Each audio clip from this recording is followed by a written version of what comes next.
Bonjour, on se retrouve aujourd'hui pour une vidéo lecture. Donc ceux qui me connaissent savent que j'adore lire. Alors il y a eu différentes phases. Pendant l'enfance, l'adolescence, jusqu'à la fin de mes études, je lisais beaucoup. Et après, une fois que j'ai eu des enfants, j'ai beaucoup moins lu, beaucoup moins de temps. Et ces derniers mois, je me suis remise à la lecture, ce qui m'a fait beaucoup de bien. Et j'espère ne plus arrêter. Alors j'ai recommencé la lecture avec une saga qui m'a été... que j'ai découverte sur un groupe de lecture sur Facebook, qui s'appelle la saga des 7 sœurs, qui est écrite par Lucinda Riley, une autrice ou auteure, comme vous voulez, irlandaise, qui est aujourd'hui décédée malheureusement. Elle est décédée il n'y a pas très longtemps, au cours de l'année 2021.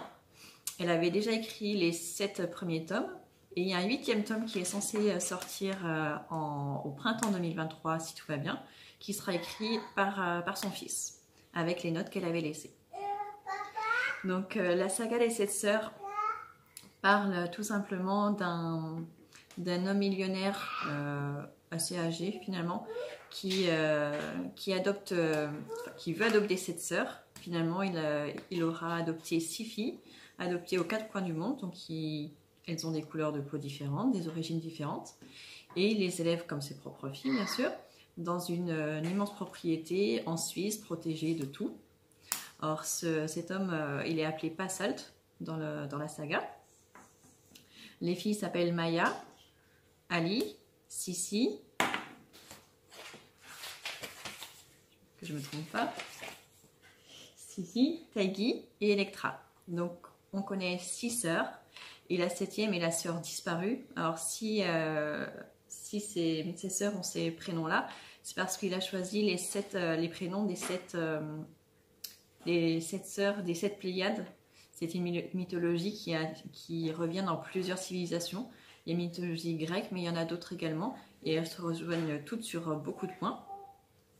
Et donc, quand l'histoire de ce livre commence, quand cet homme, ce père, décède, donc il laisse ses 6 filles sans lui. Et en revanche, il leur laisse, pas les coordonnées, mais il leur laisse des indices si elles souhaitent retrouver leurs origines.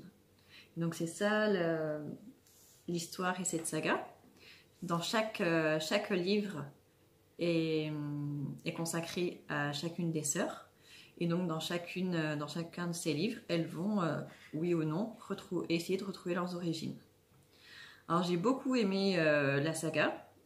J'aime beaucoup m'attacher aux personnages et rester longtemps avec. Alors, ils sont assez longs. Le premier est le plus court, je crois qu'il a autour de 510 pages. Mais les derniers ont plutôt 700 et 800 pages, donc ce sont quand même des gros livres. Mais ils se lisent très vite, c'est vraiment addictif. Si je devais mettre une note sur 10, je mettrais 8 sur 10. Parce qu'il y a quand même quelques petites choses que je n'ai pas aimées. Alors, ce qui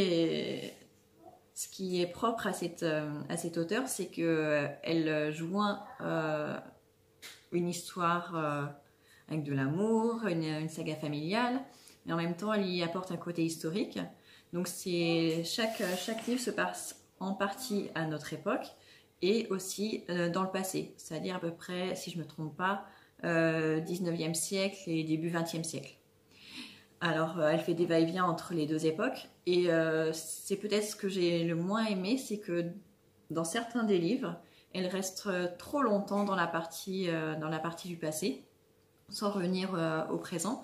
Et sur certains livres, notamment le premier et le deuxième, ça m'a gênée.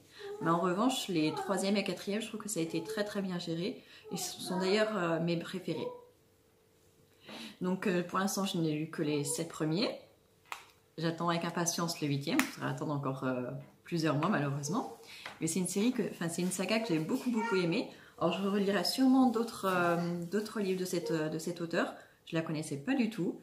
Je pense que ce qui m'a séduit, c'est le fait que ce soit une longue saga et que ce soit une saga familiale, tout simplement.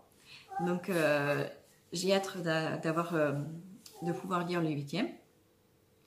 En espérant qu'il soit à la même hauteur, parce que même si elle a laissé ses notes, ce sera quand même pas son écriture, ce sera celle de son fils. En tout cas, c'est une saga que je vous recommande vivement. Alors, moi, j'ai lu les 4 premiers en version poche. Ils sont sortis à l'origine sur la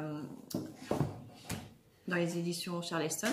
Et ensuite, en 2020, ils ont sorti la version poche. Et les 3 derniers, je les ai lus sur liseuse. Je les ai pris en e-book parce que j'ai eu une liseuse pour Noël, donc j'ai continué sur la liseuse. Et les 3 autres, enfin les 4 premiers, il me reste que celui-ci que je n'ai pas encore vendu. Les autres ont déjà été revendus. Donc, tout ça pour vous dire que j'ai beaucoup aimé cette saga. Je vous la recommande vivement. Si vous aimez par contre les livres longs, parce que pour le coup il y en a pour un petit moment. Mais une fois qu'on a commencé le premier, on a envie de savoir ce qui se passe pour les autres sœurs. C'est vraiment, vraiment addictif. Et par contre, je vous ai pas dit, le dernier tome sera normalement consacré justement à Passalt, donc le père des 7 sœurs.